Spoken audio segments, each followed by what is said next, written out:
Alright, let's have a look at this. Alright, hello everybody. Welcome to the stream. Welcome to the preview for the January the 30th balance update. As always, the goal of previewing these changes to gather the feedback before the live release. We'll be following the conversation and making further adjustments as needed. Alright, here we go. CMC Skills and Balance Lead. This update is a smaller set of changes intended to address outliers that came out of the November balance update. November, by the way. So we've had 3 months of this. Plus a handful of changes to prepare for the new weapons coming in the following release. Due to smaller nature of this update, there won't be any accompanying live stream. No live stream. We'll be previewing changes to the new weapons themselves at a later date. This update will only include changes to existing skills and traits. After that, we'll be working on new next regular balance update that is currently scheduled for mid-March. So that'll be the next one, mid-March. That's a long way away, isn't it? Not 2 months, actually. A month and a half. That's not too bad, to be fair. Okay, as with the November update, this update will include improvements for some underperforming relics. Well, we all know that relics are a bit hit and miss. Some of them are absolutely useless, and anyone running them would be clueless. But some of them are very, very strong. So are they tuning, down-tuning, nerfing the OP relics? Or are they buffing the shitty relics to bring them up to level with the good relics? Relic of 𝗠𝗘𝗧𝗔 lowered the healing multiplier down to 0.5. So that's a nerf to support Vindicator. That is a nerf to support Vindy. Relic of the Flock. This relic now heals instead of granting barrier. Ooh. Excess healing is converted to barrier. So if you are 100% HP, you get barrier, I guess. And if you are below, then you get health. That'll be interesting to see how much health you actually gain. Whether it'll be the same amount as the barrier that you got before. And they're changing Relic of Resistance. This relic was basically on Elite. So they're using it now. It's basically changing to the heal skill instead of the Elite, boys. Reduce the resistance duration from 5 seconds to 2.5. What the fuck? 10-second cooldown. Bro, 10-second cooldown. For 5 seconds resistance if you've got 100% boon duration. Are you fucking smoking crack, bro? Well, this is the new Mesmer Chrono relic to go with. Are you thinking double signet, astral ward, Necromancer? Well, no longer do you need to press 2 signets to get resistance, boys. Now you just press 1 to heal skill. So, that is a buff to Necromancer. Even though Chrono doesn't need a buff, guys. That's a buff. That's insane. I guess that's the go-to relic now, boys. Buy Relic of Resistance now while stocks are cheap. I see that price of the relic going up very, very soon. Relic of the Pack. This relic now also grants Might and Fury to affected allies. That's really good. That's a buff. So Pack is giving you super speed, right? And now it's going to give Might and Fury. Relic of Durability. The relic now also grants Resolution, so that's another boon. That's pretty good. So that's a buff. Relic of Weaver. This relic no longer has an internal cooldown. Wow. Wow. Okay, a buff. Very nice. Basically, Relic of the Weaver is when you use a stance skill. Relic of Dagda. The projectile fired by this relic was completely useless. But now, guys, now dazes the enemy, dude. Reduce the warm-up duration from 1.5 to 1 second. I don't think that's going to be any good, guys. I don't see that being any good. Relic of Citadel. Reduce the warm-up from 2 seconds to 1 second. Okay, so it's basically going to fire off after you use your Elite. It's going to fire quicker. Okay, so it's not going to be 1.5 seconds or 2 seconds wait time for these two. It's now going to be both of them 1 second, then it's going to be used. So you might actually find that works on Mesmer if you want. Whereas you have like a Gravwell and it'll like, float, pull, knock down. And then you'll have the Citadel coming down and another stun, right? So that's not too bad. Not too bad. Maybe that could see some play. Relic of the Crate. Obviously, again, reduce the activation of that. Relic of the Nightmare. Yo, if you're enjoying the music, make sure you drop a follow on Spotify. ! Playlist. New music every Friday, pumped out on the stereo on the playlist. Relic of Nightmare, again, reduced to 1 second activation. And then also Wizard's Tower as well. So you get that effect quicker. All right, well, that's the relics. A bit disappointing, guys. They didn't change an awful lot of the dog shit relics. There's still a lot of trash relics out there. And we haven't got any new relics. But the standout one here is this one. That's insane. All right, Engineer. Condition Hollowsmith and Power Scrapper are both a bit overtuned in PvE. Okay, so more PvE changes maybe. And are getting brought down in this update. We're also slightly reworking Bulwark Gyro to be more reliable for supporting allies. Okay, so maybe Scrapper comes back into the mix in terms of support. And Adaptive Armor has been reworked to an effective Grandmaster trait for support build to prepare for the introduction of the short bow. The dog bow, more like, guys. With Chronomancer around, I don't see short bow being a support class that you will play over Chronomancer. But let's see if they have buffed it. Blowtorch, fixed an issue that causes skill to inflict more burning than intended. Okay, well, that's a buff. I mean, that's a nerf, sorry. Well, that's a fix. Bulwark Gyro. This skill no longer redirects damage from nearby allies to the user. Okay. And it now grants barrier to nearby allies upon activation and on each pulse. Okay. Okay, interesting. It's still not going to bring Scrapper into the mix. Adaptive Armor. This trait has been reworked. Your function gyro has 2 ammunition. Oh. That's interesting. And grants barrier to allies when cast. Okay, so basically more barrier. Function gyro no longer has an increased recharge when creating additional gyros, but has a higher base recharge. Okay, so to cater for the NMO, they've increased the base recharge. Okay, okay. Unfortunately, guys, Scrapper is still not going to be in the mix with those changes. They are not significant enough to outperform Heal Vindy or even Druid or any other support. Off support. Applied Force reduced the bonus power per might stack in PV only, guys, so don't panic. Right, Guardian. Are they going to nerf Guardian or is it a buff? Let's have a look. Support Firebrand still isn't quite the level we'd like to see in PvP. Okay. So this is going to be some PvP only changes, maybe. So we've made a few improvements to it in this update. We've also reworked the Radiant Fire trait to be less dependent on always having a torch equipped to make room for condition builds to swap between offhand torches and pistols. Oh no, this could be a buff. If you don't need to run torch, this could be a buff. They're looking forward. They're basically buffing Condi, and you're going to be able to play pistol potentially. Let's have a look. Radiant Fire. This trait no longer grants Zealot's Flame when critically striking an enemy. Wait, what? Instead, it grants an additional ammunition to Zealot's Flame. Wait, what? You don't need to crit anymore? So you can just press it twice? This trait also causes Zealot's Flame to inflict additional burning to enemies in PV only. Okay, so additional burning in PV, but that right there is a buff, to be honest, because if you run a build with no crit chance, right, then this trait's not going to crit that much, right? It's not going to activate that much. But having 2 ammunition charges means you can basically go in again and it'll be up. So that's honestly, that's a buff in my opinion. You can manage it easier because you can see it's off cooldown or on cooldown. Soaring Devastation. The movement speed granted by this trait is no longer removed when the Wings of Resolve is on cooldown. Ooh, buff for Dragon Hunter in terms of movement speed if you run that trait. So when you use your F2, usually it would go on cooldown, and obviously you don't get the movement speed anymore. But now, if you use the F2, you still have that movement speed. So that is a nice buff. Although the meta is standing still, and Dragon Hunter really isn't in the mix still. So that's really irrelevant. Only relevant for like small scale or something. Mantra of Solace, reduce the cooldown from 30 to 24 in PvP only. Okay, so these are ammunition recharge down to 45 to 35 for Liberation. Okay, this is PvP only. Chapter 3 of F1 Azure Sun. This skill now also heals affected allies. Wait, what? It also heals affected allies and then 15-second cooldown. Oh, so this is number 3. Oh, so this is the Reboon one. Oh, that's really nice. Oh, that's really good if it heals now. Oh, that is nice. That is nice. And that's in World vs. World as well. That's not bad at all, actually. That's a nice buff.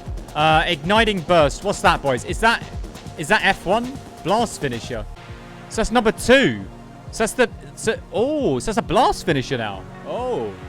So you can now blast your own fire field. Shining River. Reduce the cast time. Okay, so this is just the healing water field. Pulsing. Okay. So, I mean, yeah. You can use that. Why not? You can use 2 twice and then 3. Or you can use 4, 2, 3, or 2, 3, 4, I guess. Yeah, why not? Merciful Intervention. Oh! Reduce the cooldown to 25 seconds. And increase the radius from 180 to 240. Reduce the base healing. Reduce the healing coefficient. So they want to bring back MI on Guardian. So you're not gonna play Sanctuary. You're gonna play Stand Your Ground and Stand Your Ground and what? Hollowed Ground? And you're gonna try and play Merciful? Can't cast skills anyway, so yeah, you're not even gonna use that. Reversal of Fortune. Fixed conditions to prevent this skill from healing while in the air. Fixed conditions to prevent this skill from triggering on heal effects. Okay. Okay, let's look at the Mesmer patch notes now. Here we go. Mesmer patch notes, boys. Condition Mirage's damage output is getting toned down after it landed too high with the changes in the November update. The November update also pushed Mesmer support builds a bit over the top in Wild vs. Wild. You don't fucking say, dude. And we're starting with some reductions to its alacrity and quickness access. I don't think that is the problem, but okay. We'll be keeping a close eye on the effectiveness of these builds once the rifle is available. And we will make additional adjustments as needed to bring them in line with the other support builds. Supportive mantras are also getting minor usability improvements to prepare for its release of the rifle. What? They're buffing mantras? And they're only nerfing quickness and alac? Are you serious? Are you actually serious, bro? You literally just buffed it with the Relic, bro. You just literally gave it more resistance. Okay, Lingering Thoughts. Reduce the number of world finishes from 4 to 2. Okay, so that's a axe skill. Lacerating Chop. That is an axe skill as well. Reduce the clone condition durations from 3 to 1 second in PV only. Imaginary Axes. Reduce the clone torment duration from 4 to 3. Imaginary Axes is like the ambush skill, right? Mantra of Pain, increase the radius from 240 to 360. This mantra no longer requires a target. This mantra no longer requires a target. This mantra no longer requires a target. What face? What face? No longer requires a target. Days mantra no longer requires a target. What? Okay, thieves, you better beware. No more stealthing for you, bro. Mantra Recovery increased the radius and the resolve. Wait, what? They increased the... What the fuck? They increased the radius of all the mantras. It's a buff. Split Second. Increase the cooldown from 12 to 15 seconds. Well, I mean, that's fucking nothing, dude. That is nothing. Illusionary Membrane. Anyone remember when you had a brain? Remember the membrane? Reduce the condition damage bonus from 10 to 7% in PvE only. Mega lols. Chaotic Persistence. Reduce the expertise from PvE only. They didn't nerf it, bro. You get free fucking stats, bro. Free stats when you have regen. When you have regen, guys, you get 250 expertise and 250 concentration. This trait is absolutely cracked out of the wazoo, and they've nerfed it, guys. Unlucky. In PvE only. Restorative Mantras. Now, you don't really play this because feedback on res is insane. Also, if you run the trait which gives you resistance and super speed on glamours, it means that it affects the feedback res trait as well. So you literally have super speed, resistance, and a ethereal field, and feedback res, and projectile denial. So whether you reduce, you take that and reduce your ability to do things in favor of this. What is this? This trait now triggers when using a mantra animation skill instead of when charging a mantra. What the fuck? They buffed mantras, bro. Wait, what? Normally you only get the heal on the casting of the initial mantra, and now it's going to heal on every single fucking mantra. Dude, they're buffing Chrono, dude. What the fuck? They buffed Chrono, bro. Reduce the base healing from 1600 to 800. Reduce the coefficient from 1 to 0.5. Dude, that is a buff, bro. That is a buff. That's insane, bro. Insane. They are fucking clueless. All right, Escape Artist. Reduce the distortion duration from 5 to 1.5 seconds. Okay, that's a huge nerf. That's a huge nerf to illusions, mesmers. They are basically running phantasms in any scale, really, to be honest. Large scale, small scale. So if you're running that on Virtuoso, DPS Virtuoso, basically you were able to block enemy damage with the invulnerable distortion phantasms. And they were basically staying alive the complete duration of while they're spawned, right? So it was pretty busted and very, very strong before the Chronomancer patch in November. You were seeing Chronomancers use this before they converted to Chaos and Inspiration. But DPS verts will still use this, and people roaming will still use this in small scale. So it's interesting that they're nerfing it now when the amount of people that are using this are less. So it is a good nerf, but it's a bit late for that now. It's a bit late. But, you know, we'll definitely see that having a big effect. And it means that you're basically enabling the DPS of the enemy more by reducing the distortion on the Phantasm. So if you were playing this on your class, or on your build, or on your comp, or on your party, on your squad, yeah, GG's, boys. GG's. It's getting nerfed, boys. Getting nerfed. Improved alacrity. Reduced... Wait, what? Reduced the recharge from 50 to 35%. Okay, so... Okay, so... Okay, so they reduced this to 35%. So it's basically, instead of 25%, you're getting 35. So it's an extra 10% only. I think I still play this. It's still 10% extra. Flow of time. Reduce the alacrity per clone. Okay, I don't use... Oh my god, they nerfed it by 0.25 only. They nerfed it by 0.25. They are absolutely fucking clueless, bro. This here, a bit over the top. No, it's way over the top. This is not enough. This is crazy. They've actually buffed Chrono. No, they haven't. They buffed a Relic and they buffed Mantras. They haven't nerfed it, bro. This is nothing. Nothing. They have no idea. They have no idea. Okay, that's fine, guys. That's fine. We're just playing Chronomonster again. It's still fine. Fine. We're still playing, guys. We're still gaming. Holy fucking shit. All right, let's have a look. Necromancer is currently in a pretty good spot in PvE. We considered some improvements for power hard builds, but we want to see where the build lands with the introduction of Sword before making additional changes.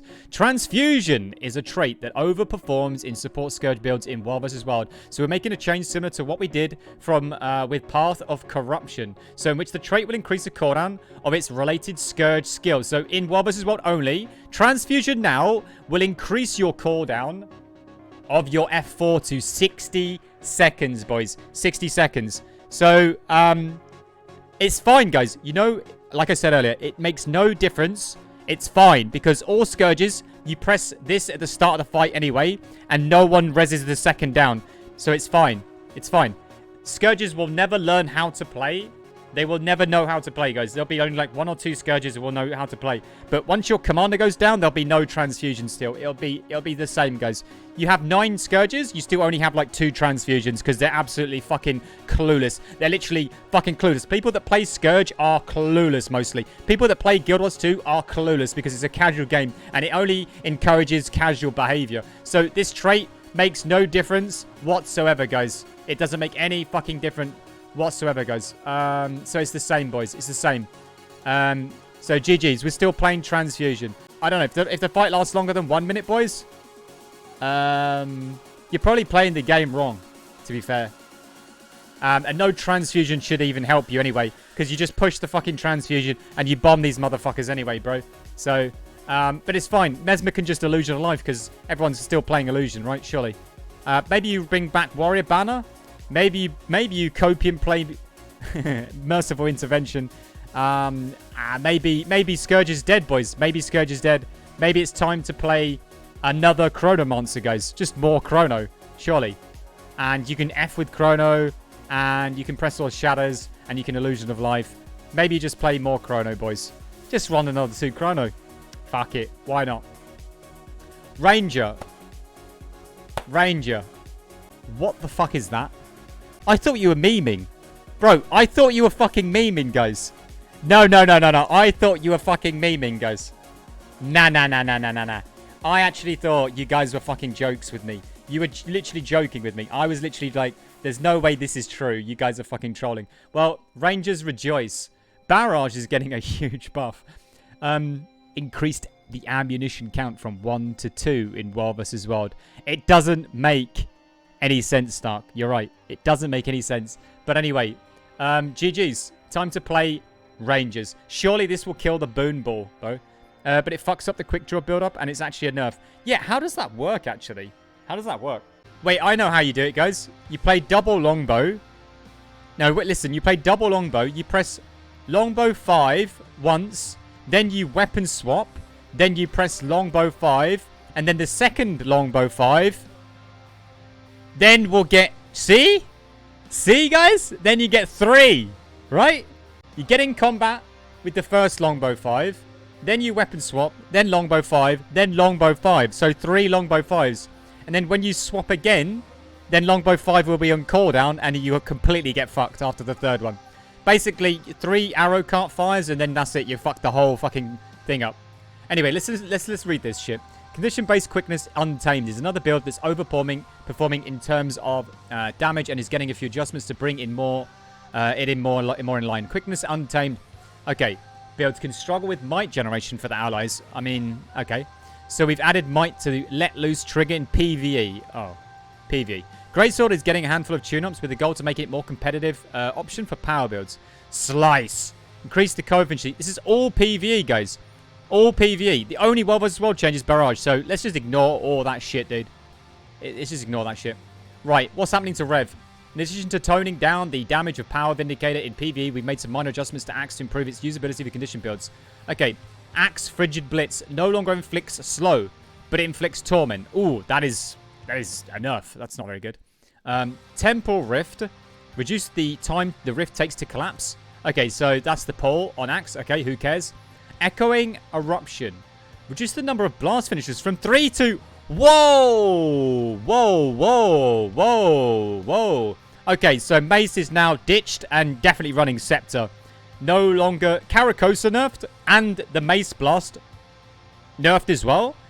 I don't know if you would play that anymore. I don't know if you play that anymore. It could be the Rise of the Scepter, and it could be, potentially, you maybe still play Caracosa, because you still have the Ventari Elite Blast. You still have Star 4 Blast. Do you have a Blast finish on Scepter? I don't know. But maybe you ditch Caracosa as well. We'll see. And Leviathan Strength, they've reduced basically a PvE damage bonus.